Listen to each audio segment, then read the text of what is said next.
আসসালামু আলাইকুম প্রিয় শিক্ষার্থীরা, আশা করি তোমরা অনেক ভালো আছো।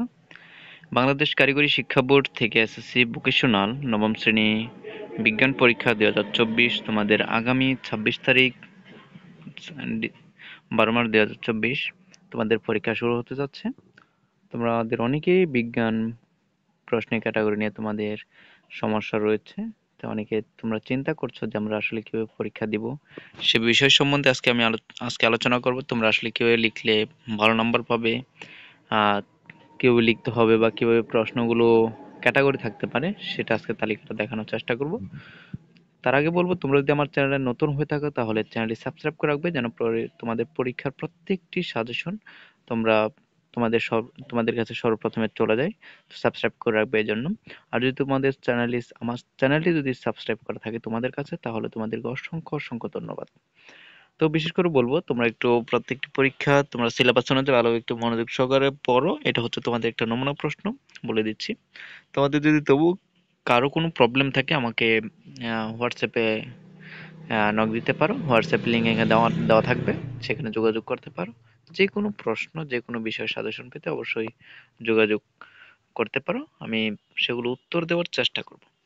তো প্রথমত বলবো, তোমাদের এখানে বিশেষ করে পরীক্ষা হবে তোমাদের 2 ঘন্টা এবং তোমাদের প্রমাণ হবে 30 নম্বরের। এখানে প্রথমত ক ও খ বিভাগ থেকে 3টি প্রশ্ন থাকবে, যে কোনো 2টি প্রশ্ন উত্তর দিতে হবে, এবং গ বিভাগ থেকে 2টি প্রশ্ন উত্তর দিতে হবে, যে কোনো একটি প্রশ্ন উত্তর দিতে হবে। গ বিভাগ থেকে 2টি প্রশ্ন থাকবে, যে কোনো একটি প্রশ্ন উত্তর দিতে হবে। তো মূলত এখানে দেখো, তোমরা একটু অল্প লক্ষ্য করলে দেখবে যে এখানে বলা হয়েছে স্থিতি জড়তা কি। স্থির বাস বা ট্রেন হঠাৎ চলতে শুরু করলে যাত্রীরা পেছনের দিকে হেলে পড়ে কেন? দেখাও যে বল সমান ভর গুণ ত্বরণ। এটা এটা মানে কি? আর তাপ কি? 4 ডিগ্রি সেলসিয়াস তাপমাত্রায় পানির ঘনত্ব একক ধরা হয় কেন? ব্যাখ্যা করো। চিত্রে প্রথমে দাগ পর্যন্ত পানি ছিল, প্রয়োগে প্রথম দিকে দাগ নেমে বিতে আসে, এরপর বাড়তে থাকে এবং এক সময় সিতে উঠে স্থির হয়। তবে তরলের প্রকৃত প্রসারণ কত নিরূপণ করো। এখানে এটা তোমাদের বিশ্লেষণ করতে হবে। 3 নম্বর হচ্ছে তোমাদের শক্তির কোয়ান্টাম তত্ত্ব কি? ডি ব্রগলি তরঙ্গদৈর্ঘ্য কি? ব্যাখ্যা করো। হাইজেনবার্গের হাইজেনবার্গের অনিশ্চয়তা নীতি থেকে কি কি বিষয় ব্যাখ্যা করা যায়?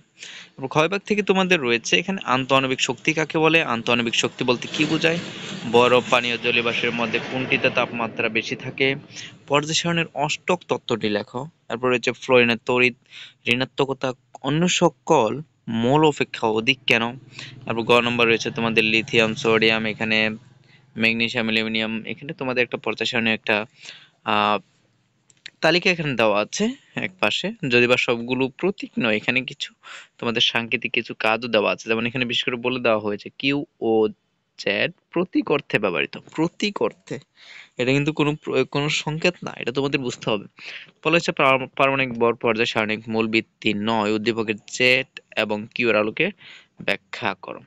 তারপর তোমাদের দেখো, রয়েছে তোমাদের 6 নম্বর রয়েছে জৈব অণু বলতে কি বোঝায়? জীবনের বৃত্তি বলা হয় কেন?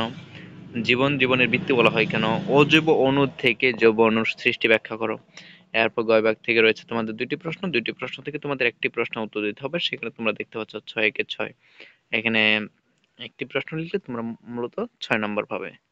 তো এখানে দেখো জিন কি? ডিএনএ কে বংশগতি রাসায়নিক বৃত্তি বলা হয় কেন? মেন্ডেলের দ্বিতীয় সূত্রটি ব্যাখ্যা করো।